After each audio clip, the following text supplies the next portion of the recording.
ਅਗਲੀ ਗੱਲ ਕਰੀਏ ਪੰਜਾਬ ਦੇ ਫੌਜੀ ਸਕੂਲਾਂ ਦੀ, ਕਹਿੰਦੇ ਹੁਣ ਪੰਜਾਬ ਦੇ ਫੌਜੀ ਸਕੂਲ ਪੰਜਾਬ ਦੇ ਵਿੱਚ ਪੰਜਾਬੀ ਮਾਂ ਬੋਲੀ ਨਹੀਂ ਪੜ੍ਹਾਉਣਗੇ ਜੀ। ਪ੍ਰਵੀਨ ਜੀ, ਇਹ ਪੰਜਾਬ ਨਾਲ ਹੀ ਇੰਜ ਕਿਉਂ? ਇਹੀ ਕੰਮ ਤੁਸੀਂ ਦੱਖਣੀ ਸੂਬਿਆਂ 'ਚ ਜਾ ਕੇ ਕਰਕੇ ਦੇਖੋ ਨਾ, ਕਦੇ ਉੱਥੇ ਇਹ ਸਵਾਲ ਆਉਂਦਾ?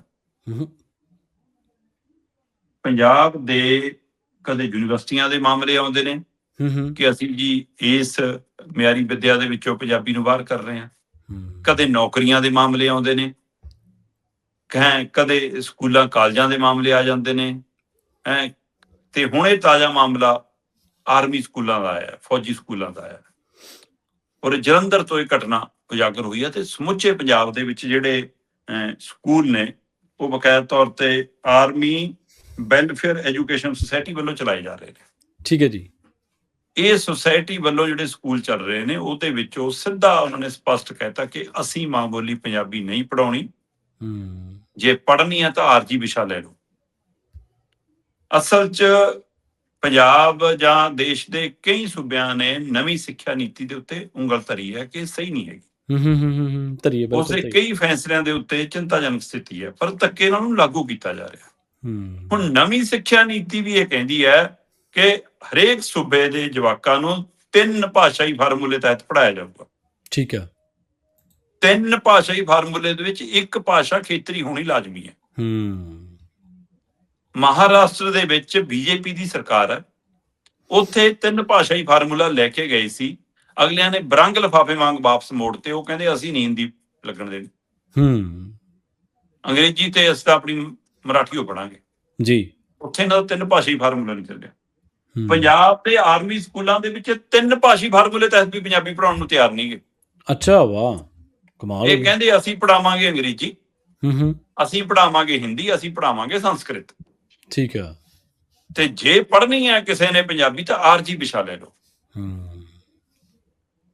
ਪ੍ਰਵੀਨ ਜੀ, ਅਸੀਂ ਕਿਸੇ ਭਾਸ਼ਾ ਦੇ ਖਿਲਾਫ ਨਹੀਂ। ਅੱਜ ਦੇ ਪ੍ਰਾਈਵੇਟ ਸਕੂਲ ਨੇ ਜਿਹੋ ਜਿਹਾ ਵਿੱਦਿਆ ਦਾ ਢਾਂਚਾ ਹੈ, ਜਵਾਕ ਜੰਮਦਿਆਂ ਹੀ ਵਿਦੇਸ਼ੀ ਭਾਸ਼ਾਵਾਂ, ਜਰਮਨ ਭਾਸ਼ਾ, ਫਰੈਂਚ ਭਾਸ਼ਾ, ਪਤਾ ਨਹੀਂ ਕਿਹੜੀ ਭਾਸ਼ਾਵਾਂ ਵੀ ਨਾਲ ਸਿੱਖਦੇ ਨੇ।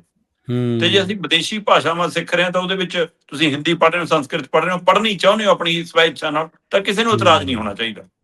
ਪਰ ਜੇ ਤੁਸੀਂ ਇਹ ਕਹੋ ਕਿ ਪੰਜਾਬ 'ਚ ਅਸੀਂ ਪੰਜਾਬੀ ਨਹੀਂ ਪੜਾਵਾਂਗੇ, ਬਾਕੀ ਭਾਸ਼ਾਵਾਂ ਪੜ੍ਹਾ ਦਾਂਗੇ, ਚਾਹੇ ਵਿਦੇਸ਼ੀ ਪੜ੍ਹ ਲਓ, ਚਾਹੇ ਦੇਸੀ ਪੜ੍ਹ ਲਓ, ਹੈ ਨਾ, ਚਾਹੇ ਭਾਜਪਾ ਪੱਖੀ ਪੜ੍ਹ ਲਓ, ਤੇ ਚਾਹੇ, ਹੈ ਨਾ, ਜਦੋਂ ਇਸ ਤਰ੍ਹਾਂ ਤੁਸੀਂ ਹਿੰਦੀ ਭਾਸ਼ੀ ਕਟੋਰੇ 'ਚ ਪੰਜਾਬ ਨੂੰ ਪਾਉਣ ਦੀ ਕੋਸ਼ਿਸ਼ ਕਰੋਗੇ ਫਿਰ ਮਨਜ਼ੂਰ ਨਹੀਂ। ਸਹੀ, ਇਹ ਧੱਕਾ ਮਨਜ਼ੂਰ ਨਹੀਂ। ਹੁਣ ਇਸ ਮਸਲੇ ਦੇ ਉੱਤੇ ਪੰਜਾਬ ਚੇਤਨਾ ਮੰਚ ਸਾਹਮਣੇ ਆਇਆ। ਠੀਕ ਆ। ਪਹਿਲ ਉਹਨਾਂ ਨੇ ਕੀਤੀ। ਉਹਨਾਂ ਦੇ ਵਿੱਚੋਂ ਡਾਕਟਰ ਲਖਵਿੰਦਰ ਜੌਹਲ ਨੇ, ਸਤਨਾਮ ਸਿੰਘ ਮਾਨਕ ਨੇ, ਗੁਰਪ੍ਰੀਤ ਪਲਾਹੀ ਹੋਰੀ ਨੇ, ਫਿਰ ਮੈਂ ਸਰਗੋਸ਼ੀਆਂ 'ਚ ਹਰਜਿੰਦਰ ਲਾਲ ਹੋਰਾਂ ਨੂੰ ਪੜ੍ਹ ਰਿਹਾ ਸੀ, ਉਹਨਾਂ ਨੇ ਲਿਖਿਆ। ਇੱਕਾ ਦੁੱਕਾ ਬਿਆਨ ਕੁਝ ਹੋਰ ਧਿਰਾਂ ਦੇ ਆਏ, ਪਰ ਸਵਾਲ ਮੇਰਾ ਇਹ ਹੈ ਕਿ ਇਹ ਲੜਾਈ ਸਰਕਾਰ ਕਿਉਂ ਨਹੀਂ ਲੜਦੀ? ਸੰਸਥਾਵਾਂ ਲੜ ਰਹੀਆਂ ਨੇ। ਇਹ ਲੜਾਈ ਵਿਰੋਧੀ ਧਿਰ ਕਿਉਂ ਨਹੀਂ ਲੜਦੀ? ਇਸ ਲੜਾਈ ਦੇ ਵਿੱਚ ਪ੍ਰਵੀਨ ਜੀ, ਸਾਡੀਆਂ ਜਿਹੜੀਆਂ ਸਾਹਿਤਕ ਜਥੇਬੰਦੀਆਂ ਨੇ ਉਹ ਕਿੱਥੇ ਨੇ? ਸਹੀ ਹੈ। ਖਾਸ ਕਰਕੇ ਕੋਈ ਸਰਕਾਰੀ ਅਹੁਦਿਆਂ ਤੇ ਚੇਅਰਮੈਨ ਲੱਗੇ ਨੇ, ਹੈ ਨਾ। ਸਾਡੇ ਕੋਲ ਭਾਸ਼ਾ ਵਿਭਾਗ ਹੈ, ਪੰਜਾਬ ਕਲਾ ਪਰਿਸ਼ਦ ਹੈ ਨਾ, ਤੇ ਉਸ ਤੋਂ ਬਾਅਦ ਸਾਡੇ ਕੋਲ ਵੱਡੀਆਂ ਕੇਂਦਰੀ ਪੰਜਾਬੀ ਲੇਖਕ ਸਭਾ ਹੈ ਨਾ, ਲੁਧਿਆਣਾ ਸਾਹਿਤ ਅਕੈਡਮੀ ਦਾ ਵੱਡਾ ਨਾਂ ਹੈ, ਪੰਜਾਬ ਸਾਹਿਤ ਅਕੈਡਮੀ ਹੈ, ਤੇ ਇਸ ਤੋਂ ਇਲਾਵਾ ਹੋਰ ਕਿੰਨੀਆਂ ਸੰਸਥਾਵਾਂ ਨੇ।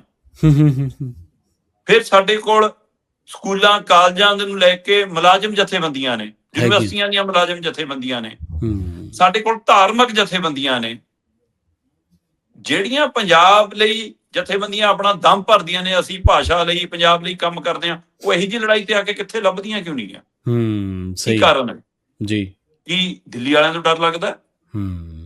ਕੀ ਕੋਈ ਲੈਣ ਦੀ ਲਾਲਸਾ ਕਿ ਕੁਛ ਕੱਲ ਨੂੰ ਉਹਦਾ ਸਨਮਾਨ ਲੈਣਾ, ਕੋਈ ਤੋਹਫੇ ਲੈਣੇ ਆ, ਕੋਈ, ਹੈ ਨਾ, ਕੀ ਲੈਣਾ?